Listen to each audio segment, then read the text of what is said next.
Assalamualaikum warahmatullahi wabarakatuh. Waalaikumsalam. Halo sahabat Bawaslu, pendengar setia podcast Ruang Publik Bawaslu Sumatera Barat. Episode kali ini kita membahas tema transparan itu penting saat informasi publik jadi penjaga demokrasi. Tentunya bersama narasumber yang sangat kompeten di bidangnya, Ketua Komisi Informasi Sumatera Barat, Bapak Musfi Yendra SIP MSI. Selamat datang Bapak. Ya, terima kasih. Assalamualaikum warahmatullahi wabarakatuh. Waalaikumsalam. Jadi Bapak Musfi Yendra ini nanti akan berbagi pandangan dan pemahamannya kepada kita semua sahabat Bawaslu mengenai pentingnya keterbukaan informasi publik sebagai pondasi demokrasi yang transparan, partisipatif, dan akuntabel. Baik sahabat Bawaslu, sebelum kita masuk lebih jauh berbicara terkait transparansi dan demokrasi, mungkin masih ada nih Pak masyarakat yang yang belum familiar tentang informasi publik itu atau tentang keberadaan Komisi Informasi khususnya di daerah Sumatera Barat. Berbicara keterbukaan informasi publik, apa sih Pak sebenarnya keterbukaan publik itu sendiri sehingga ada undang-undang khususnya? Dan jika ada masyarakat sebagai pemohon informasi, jika kita tidak melayani, bahkan mereka bisa melakukan proses sengketa informasi publik itu Pak. Oh iya, baik, masih Bung Aya. Pertama, Komisi Informasi ini adalah lembaga negara mandiri, ya. Ini sesuai dengan amanat Undang-Undang 14 tahun 2008 tentang keterbukaan informasi publik, bahwa sebelum ada undang-undang ini juga sudah diatur di pembukaan Undang-Undang Dasar 1945 di pasal 28F bahwa salah satu di antara hak asasi masyarakat atau rakyat itu adalah mereka untuk mendapatkan akses informasi, ya, mereka mencari, memperoleh, memiliki, menyimpan, dan kemudian juga mengolah gitu ya, atau kemudian menyebarkan lagi tentang informasi. Informasi itu apa saja? Informasi hal-hal yang memang terkait dengan penyelenggaraan negara, ya. Nah, baik itu di dalam proses perumusan sebuah kebijakan, kemudian program kebijakan, kemudian mulai tadi dari perencanaan, program, dan proses pengambilan keputusan sebuah kebijakan itu mesti merupakan haknya masyarakat untuk mendapatkan informasi itu. Nah, kalau informasi publik, ya segala hal yang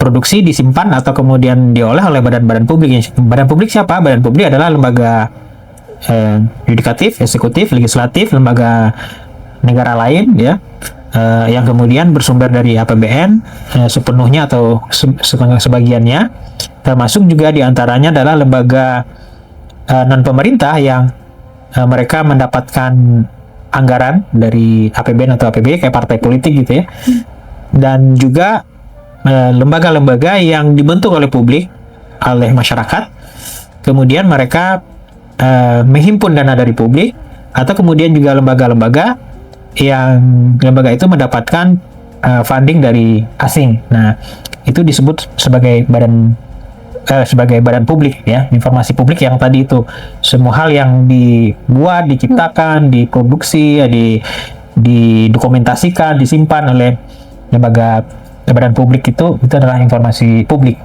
Walaupun kemudian informasi publik itu kan menurut undang-undang ada informasi yang bisa diakses oleh publik, bentuknya ada yang setiap saat, ada yang serta-merta, kemudian ada yang berkala, tapi kemudian juga ada menurut undang-undang itu informasi yang dikecualikan.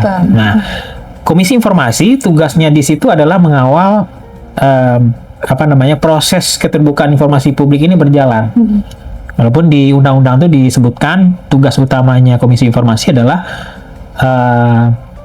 menerima, memeriksa, dan menyelesaikan sengketa informasi antara publik. Nah, publik itu ada 3 lagi kelompoknya. 1 individu, kemudian ada kelompok orang, kemudian lembaga berbadan hukum, ya, bisa seperti NGO atau mungkin perkumpulan, ya, bisa juga perusahaan media gitu, ya. Nah, kelompok-kelompok inilah kemudian mereka disebut sebagai publik. Nah, badan publik tadi udah ada lembaga-lembaga negara, ya. Maka 3 kelompok ini mereka memiliki hak untuk mengajukan permohonan informasi ke badan publik. Ya, mungkin contoh ke Bawaslu, ya, ada orang mengajukan permohonan informasi ke Bawaslu. Maka kemudian Bawaslu harus memiliki sebagai badan publik harus memiliki namanya PPID, Pejabat Pengelola Informasi Dokumentasi, PPID. Nah, PPID ini menjadi pintu gerbangnya ketika ada orang mengajukan permohonan informasi ke situ. Maka harus ditanggapi, direspon, dibalas, atau kemudian juga umpamanya ditolak ya. Nah, proses itu berjalan dulu dari publik ke badan publik, pengajuan permohonan informasinya. Kemudian nanti ada jangka waktu, dalam 10 hari badan publik harus merespon. Kalau butuh waktu lagi plus 7 hari. Kemudian kalau di dalam 17 hari itu si publiknya tidak puas, tidak tindakapi, atau mungkin ditolak, itu umpamanya mereka punya hak lagi untuk mengajukan keberatan. Keberatannya ke atasan badan publik itu 30 hari. Nah, dalam masa keberatan 30 hari itu badan publik harus merespon, menjawab, menanggapi.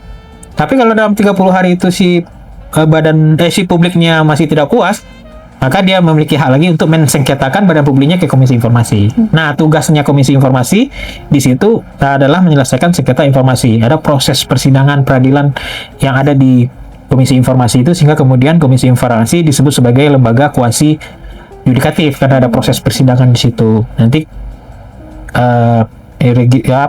publiknya meregister, kemudian dilakukan sidang ya, pemeriksaan awal kalau legal standingnya lengkap semua.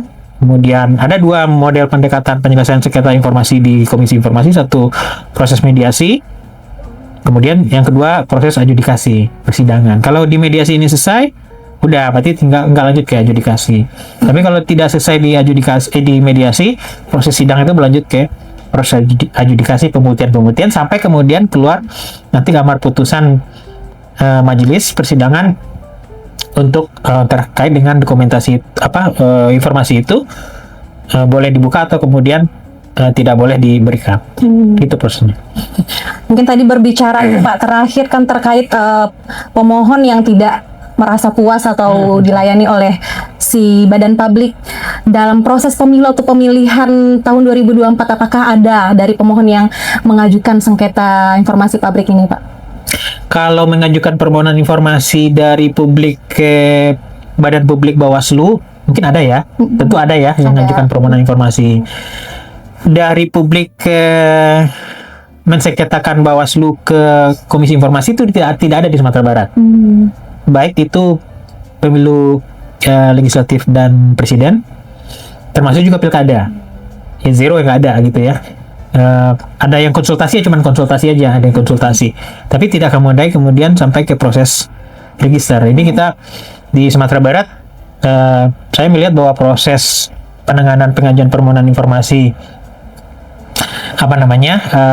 baik itu dalam proses pemilu pilpres atau pileg maupun pilkada, artinya bisa ditangani dengan baik di badan publiknya Bawaslu gitu loh.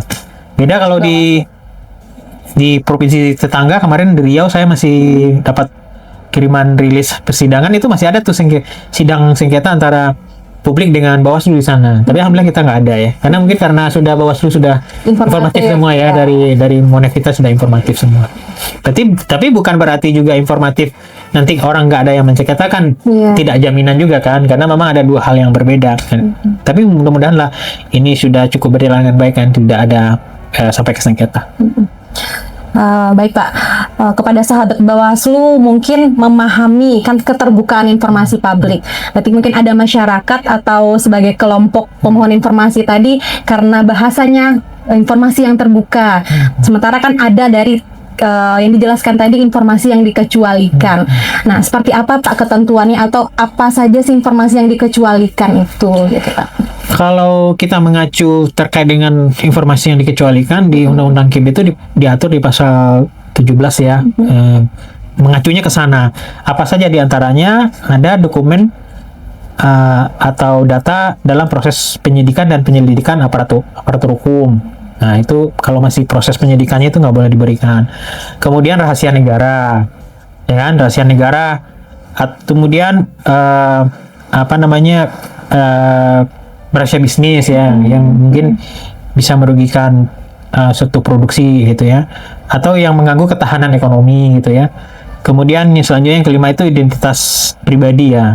sebenarnya secara guidance-nya itulah poin-poinnya yang informasi yang dikecualikan. Maka kemudian terkait dengan di Bawaslu, apa saja informasi yang dikecualikan, mungkin pengacunya ke situ tuh. Karena yang menetapkan informasi dikecualikan itu adalah badan publik sendiri. Bawaslu namanya melalui Perbawaslunya mengklasifikasi informasi, satu informasi setiap saat, informasi berkala, informasi serta-merta, dan informasi yang dikecualikan. Nah, saya melihat informasi yang dikecualikan itu kan banyak lampiran-lampiran yang terkait dengan data-data Ya, form-formnya. form-form ya, itu aja ya kan ya. Tapi kalau sebenarnya dalam hal baik tahapan, profil calon, anggaran itu terbuka semua. Apalagi ini jadi seperti Bunga sampaikan bahwa keterbukaan informasi ini menjadi pilar penting demokrasi. Demokrasi kita itu adalah kedaulatan berada di tangan rakyat. Bentuknya apa? Bentuknya pemilu, pilkada gitu ya. Kemudian penyelenggaranya siapa ya? Ada lembaga penyelenggara pemilu, ada Bawaslu, ada KPU gitu ya. Nah, dalam konteks itu sebenarnya Bawaslu ini menjadi apa ya? Menjadi instrumen paling penting memastikan bahwa demokrasi atau kedaulatan berada di rakyat itu dalam hal proses pemilu gitu ya. Nah, maka saya lihat sih sebenarnya dalam konteks proses tahapan-tahapan semuanya terbuka, sangat terbuka ya kan. Termasuk juga mungkin dalam hal proses pengawasan yang dilakukan oleh Bawaslu juga sangat terbuka, anggaran juga sangat terbuka gitu.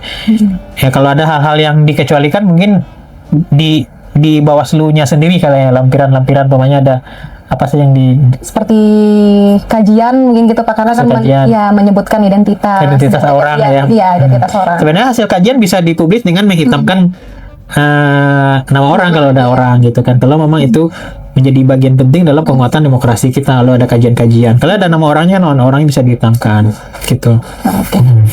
Baik, demokrasi sering kita pahami sebagai soal memilih, tapi di balik itu ada satu hal mendasar yang sering luput dibicarakan, yaitu informasi publik.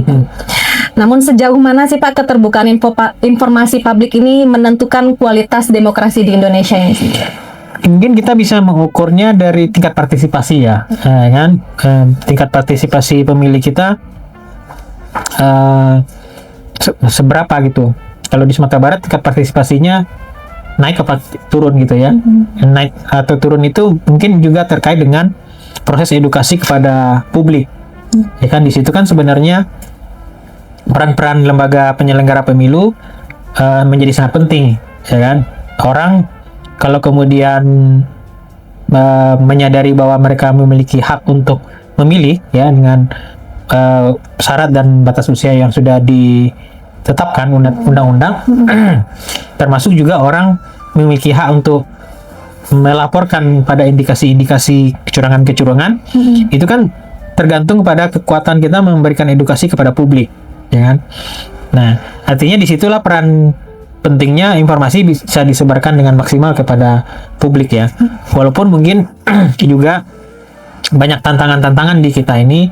Kalau kita lihat ya, karena dalam kajian budaya politik kan, budaya politik kita masih terkungkung dalam budaya politik parokial kan. Orang memilih karena ada proses transnasional gitu ya.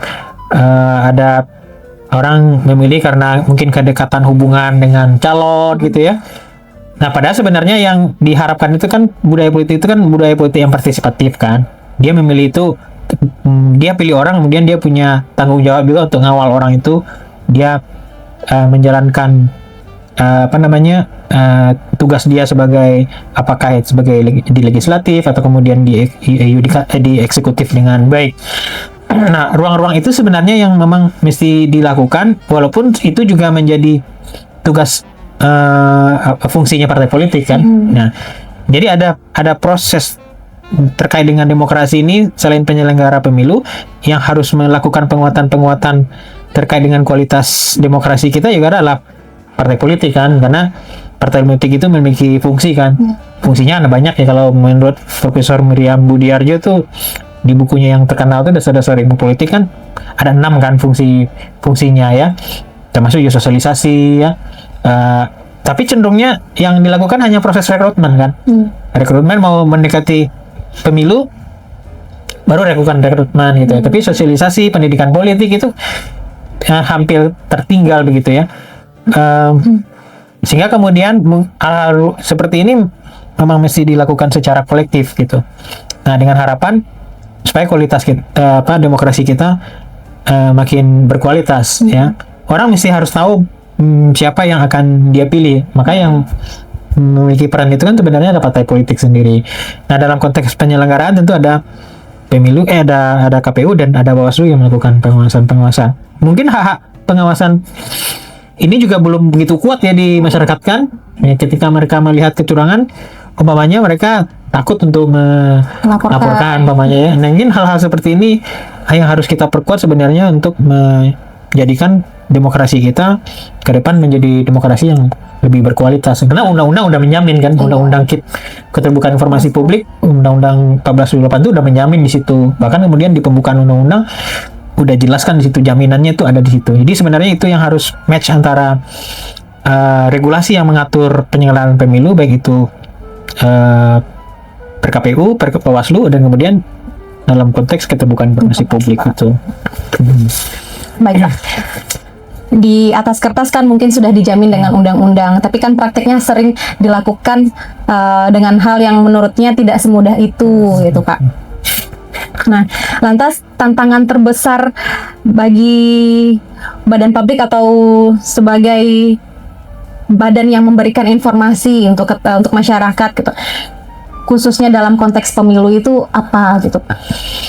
Ya, kalau kita lihat sih sebenarnya kalau untuk keterbukaan informasi publik di lembaga penyelenggara pemilu mungkin sudah baik yang maksimal ya, kolaborasi antara Komisi Informasi itu khususnya baik secara nasional antara Komisi Informasi Pusat dengan Bawaslu, kemudian kita di Sumatera Barat juga sangat intens ya untuk kemudian melakukan pemenahan ya, bahkan dari hasil Monef kita Bawaslu seluruhnya ya kan, provinsi dan seluruh kabupaten kota itu kan sudah informatif.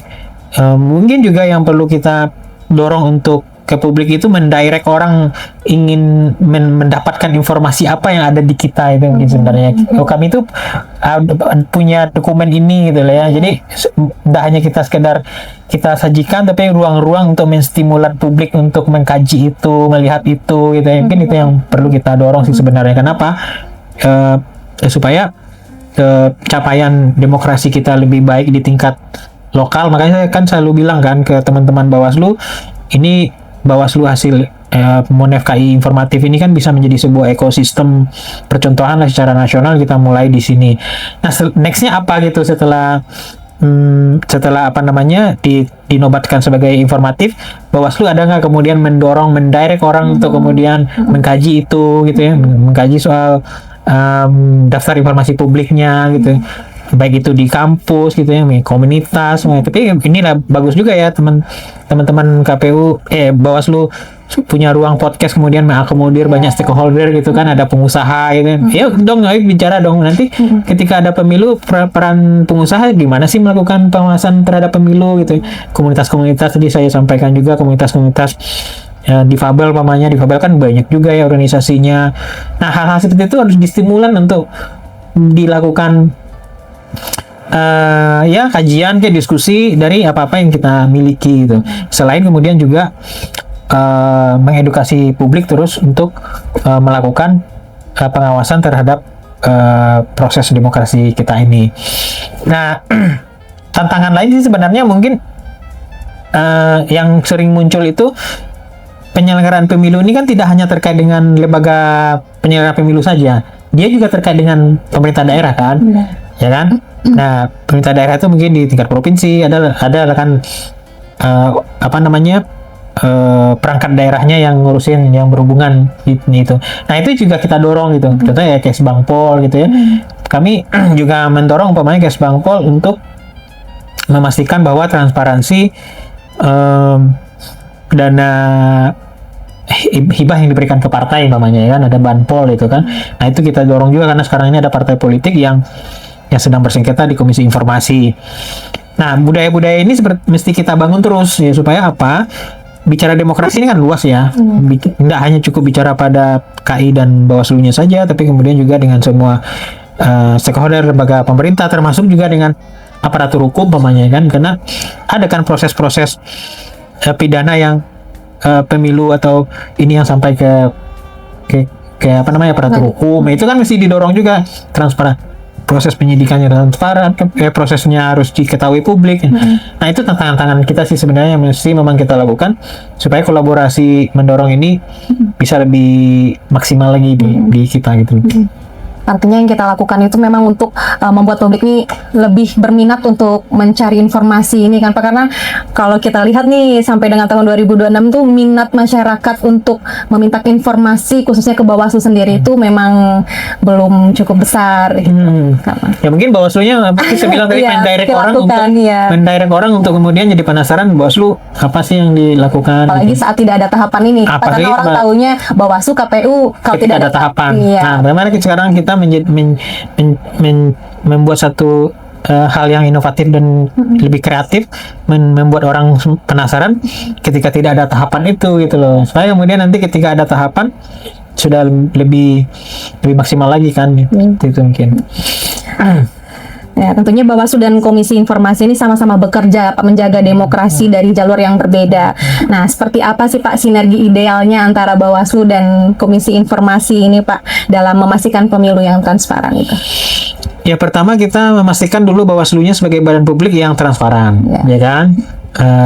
Dan kemarin udah kita lakukan di 2025 ya. Iya. Kita memastikan Bawaslu sebagai lembaga penyelenggara pemilu di Sumatera Barat memastikan dengan dengan monitoring dan evaluasi kita itu transparan secara administratif berdasarkan hasil Monef kita, dan tentu juga nanti setelah di Monef hasil administratifnya informatif, tentu kemudian Bawaslu juga transparan secara implementatif. Ketika ada orang mengajukan permohonan informasi tentu ditanggapi ya. Kalau bahkan ketika orang tidak mengajukan permohonan informasi itu yang tadi saya bilang, ketika pada masa-masa jeda aktivitas ini nggak ada tahapan, bagaimana kemudian informasi yang kita miliki itu yang kita olah kemudian membuat menjadi edukasi bagi orang, bagi publik gitu kan. Jadi nanti mungkin bisa dibuat bentuk-bentuknya seperti apa, macam-macam, mungkin hal-hal yang kreatif yang bisa dilakukan. Nah, kolaborasi itu pas memastikan bahwa Bawaslu harus menjadi lembaga yang informatif dalam konteks, dan itu sudah kita lakukan. Kemudian yang kedua ya mungkin kita juga, kalau ini fase ini sudah ya, kemarin kan kita dampingin Bawaslu cukup intens ya 1 tahun kemarin ya kan. Barangkali mungkin di 2026 ini tugas kita sebenarnya nggak dampingin Bawaslu dalam konteks itu lagi, tapi bareng-bareng sama Komisi Informasinya ke publiknya. Ya kan, ke publiknya mungkin pas sekarang ini kan kita udah bikin program Bawaslu Berdampak ya. Udah kita bikin kerjasama Bawaslu Berdampak itu. Nah mungkin itu yang mesti kita dorong juga, Bawaslu dan KI mendorong umpamanya di Bawaslu Provinsi itu dengan lembaga vertikal di tingkat provinsi ya kan.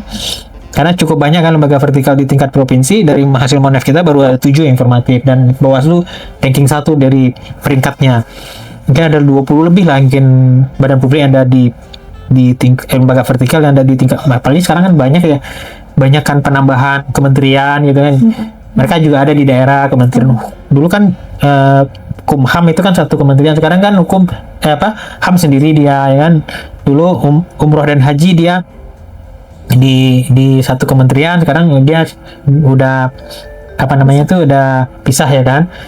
Artinya kan makin banyak itu lembaga badan publik di tingkat provinsi yang vertikal. Nah, ini mungkin kita bisa dorong sebenarnya. Nanti mungkin harusnya mungkin dalam waktu dekat nanti kita bisa lakukan pertemuan dengan badan publik di tingkat lembaga vertikal di tingkat provinsi, bisa diinisiasi oleh Bawaslu umpamanya kan. Nanti kita kerjasama dengan Pemprov gitu ya, untuk mendorong kolaborasi ini sehingga kemudian semakin banyak badan publik yang informatif. Nah kalau nanti pas pada tahapan, nah nanti kita mendorong lagi kepada publik ya kan. Nah bagaimana kemudian publik menggunakan hak asasinya mengawal proses tahapan itu berjalan dengan baik ya kan. Nah mungkin kita juga bisa bareng-bareng gitu mengedukasi publik dalam proses tahapan yang dilakukan oleh Bawaslu sendiri. Jadi setidaknya ada 3 bentuk itu yang bisa kita sinergikan. Iya, karena mungkin masyarakat banyak yang belum sadar kalau mereka mempunyai hak untuk tahu informasi itu ya Pak. Betul. Iya. Nah ini sedikit Pak pesan yang ingin disampaikan mungkin melalui podcast kami Pak. Nanti kan akan kita tayangkan melalui media sosial juga nih Pak. Pesan apa yang ingin disampaikan kepada masyarakat agar mereka berani menggunakan hak atas informasi publik itu? Ya, pesan kita sebenarnya bahwa dalam konsep demokrasi kedaulatan itu ada pada rakyat ya, dan proses demokrasi itu yang paling terukur itu kan ada momentum pemilu ya kan, atau pilkada ya di tingkat lokal. Maka masyarakat mesti memanfaatkan itu dengan sebaik-baiknya, baik hak mereka untuk mendapatkan informasi.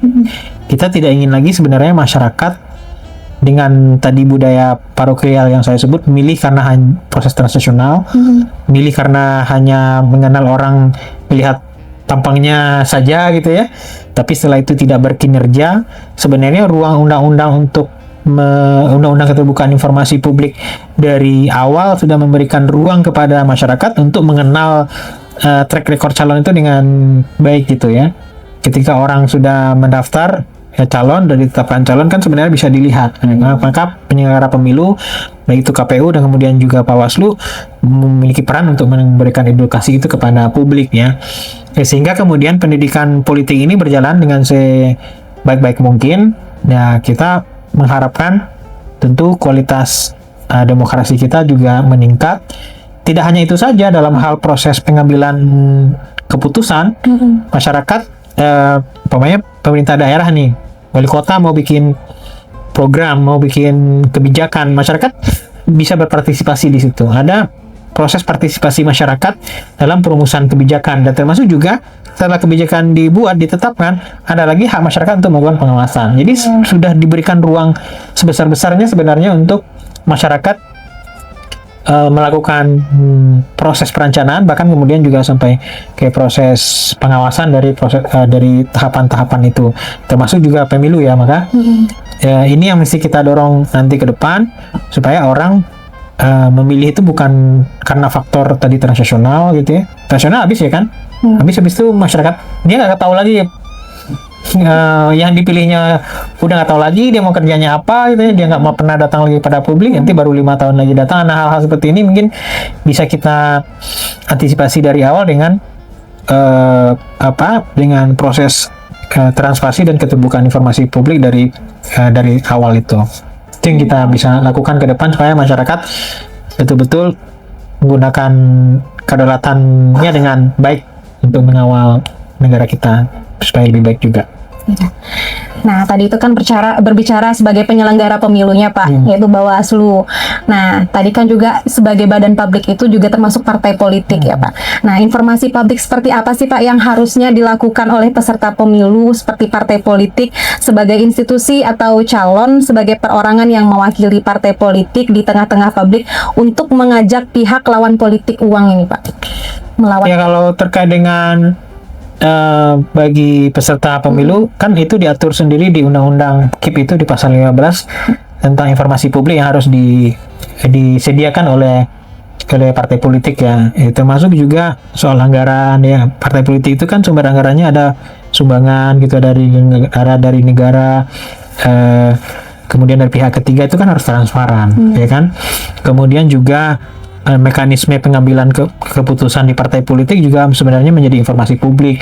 Menetapkan orang menjadi calon pada nomor urut pamannya itu sebenarnya bisa diakses juga oleh publik yang bisa melihat track recordnya. Dan bahkan sebenarnya partai politik bisa memberikan ruang dulu kepada kayak uji track record lah gitu ya. Kalau mau, tapi belum pernah ya kita melihat ya pamannya udah partai mau mencalonkan orang tapi dia minta dulu pendapat dulu ke publik, hampir nggak pernah ya kan. Tapi sebenarnya mesti didorong itu dengan instrumen keterbukaan informasi publik ini. Kemudian ya termasuk ya hal-hal yang menjadi perhatian publik juga gitu ya. Soal legalitas itu mungkin yang menjadi sorotan pamannya belakangan ini, soal legalitas pendidikan ya, ijazah pamannya kan itu kan sudah diatur bahwa ini adalah informasi yang terbuka. Dan kan sekarang di Komisi Informasi Pusat sedang lagi bergulir sengketa informasi terkait dengan ijazah mantan pejabat publik atau mungkin juga pejabat publik gitu ya. Makanya kan kemarin kan kita kaget juga ya diumumkan sama Menteri Dikdasmen kalau saya, Menteri Pendidikan Dasar dan Menengah, bahwa ada 200 lebih kalau nggak salah ya anggota DPR kita kan paket C gitu kan. Nah, ini kan mesti diakses juga paket C-nya di mana gitu kan. Ini kan ruang-ruang sebenarnya bagi publik untuk mengetahui, karena apa? Untuk konteks pengambil kebijakan itu meski memiliki track record yang baik gitu kan, yang terukur gitu loh. Nah itu mesti kemudian harus diumumkan secara terbuka kepada publik bagi si calon sendiri ketika dia mencalon, baik itu di legislatif maupun juga di eksekutif apalagi gitu. Nah itu harus dibuka sebaik-baiknya kepada publik. Oke. Nah, ini Pak, tantangan terbesar tentunya Pak, tantangan terbesar keterbukaan informasi publik yang masih dihadapi badan publik khususnya dalam konteks pemilu menurut Bapak. Tantangan besarnya mungkin apa ya? Kalau saya sih melihatnya dari perspektif penyelenggara mungkin sudah bagus ya. Mungkin itu yang tadi saya lihat bahwa tantangan terbesar kita bahkan sebenarnya di masyarakat yang mesti kita edukasi dengan baik, ya kan? Karena apa? Masyarakat ini kan dia menjadi objek dalam proses proses suksesi kepemimpinan gitu ya. Kita tidak ingin sebenarnya masyarakat kita hanya jadi komoditas politik sesaat gitu loh. Sebenarnya ini yang menjadi tantangan besar kita untuk memastikan bahwa bagaimana publik ini satu menggunakan hak pilihnya dengan baik, dengan maksimal, partisipasi meningkat gitu ya. Kemudian tidak hanya partisipasi secara kuantitatif, tapi juga yang paling penting adalah partisipasi secara kualitatif. Kayak orang yang dipilihnya siapa itu harus bisa kita lihat lah ya kan. Karena apalagi tantangan kita saat ini dalam konteks kontestasi kita kan itu politik uang ya. Nah politik uang ini kan ya terjadi begitu sangat masif gitu ya. Tapi kadang sulit dibuktikan secara hukum begitu kan. Orang terima uang tapi kemudian nggak bisa diproses gitu ya. Nah ini baliknya memang kepada masyarakat sih sebenarnya, supaya apa? Bahwa momentum kontestasi itu bukan momentum sederhana untuk kita sebagai warga negara, tapi itu adalah momentum paling besar untuk menentukan nasib bangsa pada periode tertentu. Nah itu mungkin yang perlu menjadi penguatan bagi kita kepada masyarakat, tantangan terbesarnya. Kalau tantangan di dunia pemerintahan mungkin masih ada patologi birokrasi ya, penyakit birokrasi ini yang masih tertutup gitu ya kan, atau mungkin umpamanya integritas penyelenggara negara yang punya rekod yang tidak baik, mungkin masih ada yang begitu-gitu ya, secara teori disebut dengan patologi birokrasi, kemudian yang berbelit-belit gitu kan. Nah, hal-hal seperti itu yang terjadi. Tapi saya melihat di momentum sekarang ini Pak Presiden Prabowo ini bahkan memang memasukkan ke dalam 8 asta citanya itu, salah satu diantaranya itu adalah reformasi birokrasi. Reformasi birokrasi ini memang masih menjadi PR besar kita sebenarnya, untuk bagaimana birokrasi kita lebih terbuka dan transparan ya dalam hal penyelenggaraan negara. Nah ini semua masih terkait baik itu tadi masyarakat sebagai publik dalam momentum pemilu, dia sebagai pemilih, selesai tahapan orang sudah terpilih, tantangan juga kan untuk kemudian mengawasi penyelenggaraan negara. Siapa yang diawasin? Ya negara, termasuk juga kemudian peran serta masyarakat dalam melakukan pengawasan terhadap penyelenggaraan negara itu sendiri. Jadi itu mungkin yang menjadi PR kita ya. Dan juga hal-hal yang berkembang pokoknya soal hoax itu juga menjadi satu tantangan sebenarnya bagi kita, supaya bagaimana meminimalisir ini dengan baik. Nah, tentu memastikan mengajukan permohonan informasi ke badan publik, ya kan? Nah, caranya begitu, ketika kita ngajukan permohonan informasi ke badan publik, tentu informasi yang didapatkan itu lebih valid gitu. Tapi ketika umpamanya ada satu informasi yang beredar tidak jelas sumbernya, soal Bawaslu gitu kan, nggak bisa dipertanggungjawabkan gitu. Itu mungkin yang perlu menjadi catatan kita. Nah, tentunya kalau sudah berbicara tantangan, terakhir nih Pak, harapan Bapak sebagai Ketua Komisi Informasi Daerah Sumatera Barat terhadap masa depan keterbukaan informasi publik dan demokrasi di Sumatera Barat. Saya bercita-cita Sumatera Barat menjadi ekosistem keterbukaan informasi publik daerah secara nasional, ya kan? Kenapa? Kita sudah punya perda, ya, kemudian kita punya komisi informasi, kita juga melakukan monitoring dan evaluasi kepada badan publik. Nah, hal-hal seperti ini kan sebenarnya sudah harus menjadi konsensus atau kesadaran bersama semua badan publik yang ada di Sumatera Barat. Tapi alhamdulillah kita lihat progresnya juga cukup positif ya kan. Tahun lalu ya tahun-tahun sebelumnya Monef kita badan publik yang informatif mungkin maksimal hanya 40 atau 30-an gitu. Bahkan tahun 2024 tuh hanya 29 badan publik.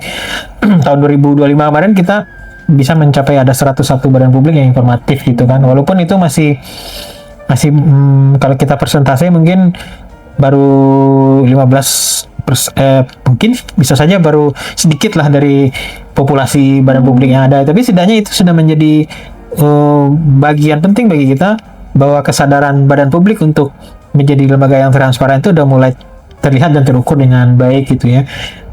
Baik itu lembaga vertikal yang ada di daerah, termasuk juga lembaga-lembaga pemerintah daerah gitu kan. Tahun ini Pemkab kita sudah ada yang sudah 7 yang informatif gitu ya. Negari kita sudah ada berapa informatif. Nah ini kita dorong terus nih. Makanya melalui program Bawaslu Berdampak ini kita butuh partner ya. Bawaslu menjadi partner kita mendorong mendampingi badan-badan publik lain supaya dia juga informatif seperti Bawaslu.